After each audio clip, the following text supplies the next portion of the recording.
जब हम बायोलॉजी का सोचते हैं तो जहन में क्या ख्याल आता है?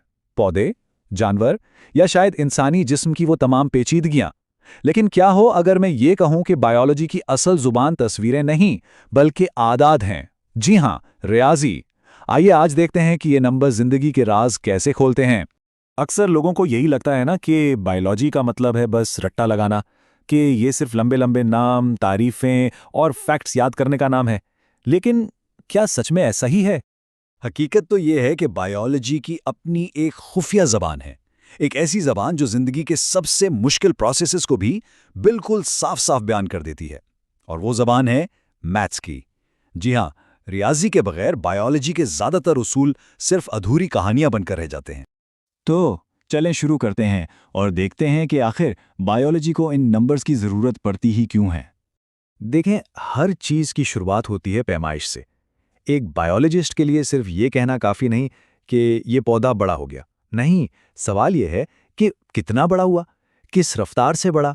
तो चाहे पौधे की लंबाई हो या खून में शुगर लेवल, हर चीज़ को आदाद में, नंबर्स में बदलना पड़ता है। ये पहला कदम है। मिसाल के तौर पर सोचें कि हम एक पौधे को बढ़ते हुए देख रहे हैं। हम हर रोज उसकी हाइट नोट करते हैं, ठीक है? अब महीने के आखिर में क्या करेंगे?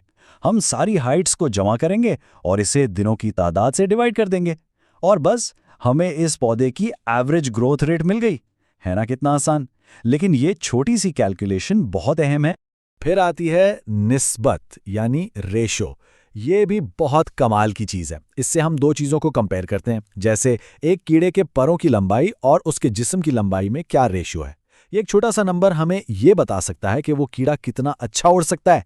सोचें, एक सादा सा अदद हमें उसकी एरोडायनामिक्स के बारे में कितनी बड़ी बात बता रहा है। तो ये समझ लें कि ये एक बायोलॉजिस्ट का मैथ्स टूल किट है। यूनिट्स बदलना, एवरेज निकालना, परसेंटेज और रेशो का इस्तेमाल करना। इन टूल्स के बगैर सारा डेटा सिर्फ नंबर्स का एक बेमानी ढेर है। अच्छा, तो नंबर्स जमा करना तो कहानी का पहला हिस्सा था। असल जादू तो अब शुरू होगा, जब हमें नंबर्स के पीछे छुपी हुई कहानियां तलाश करेंगे। चलें देखते हैं कि ये कैसे होता है। अब जरा इस टेबल को देखें।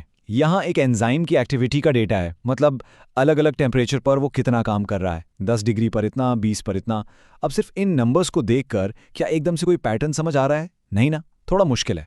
लेकिन जैसे ही हम इन्हीं नंबर्स को एक ग्राफ पर डालते हैं, ये देखें, अब सब कुछ बिल्कुल साफ नजर आ रहा है। एक पूरी कहानी सामने आ गई कि एंजाइम की एक्टिविटी एक खास टेम्परेचर तक बढ़ती है, फिर अपनी पीक पर पहुंचती है और उसके बाद तेजी से कम हो जाती है।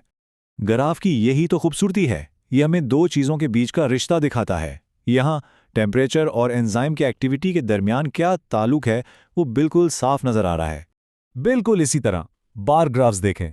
ये कंपैरिजन के लिए ज़बरदस्त होते हैं। यहाँ सिर्फ एक नज़र में पता चल रहा है कि जो पौधे धूप में थे वो छांव वाले पौधों से तकरीबन डबल बढ़े हैं।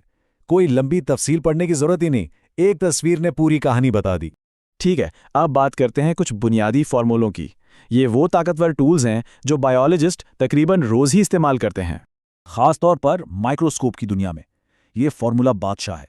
ये हमें सीधे सीधा बताता है कि जो चीज़ हम देख रहे हैं वो असल में कितनी बड़ी है। ये एक सादा सा डिवीजन का फॉर्मूला है, लेकिन यही वो चाबी है जो सेल्स की छोटी सी दुनिया का दरवाज़ा खोलती है। तो जब हम सुनते हैं कि मैग्निफिकेशन 100x है, इसका सीधा सा मतलब यह है कि हम जो इमेज देख रहे हैं वो असली चीज से 100 गुना बड़ी है। है ना एक छोटा सा हिसाब, लेकिन इसी हिसाब की वजह से हम वो दुनिया देख पाते हैं जो आम आंख से नजर नहीं आती। तो बात यह है कि बायोलॉजी और मैथ्स ये अलग अलग नहीं है।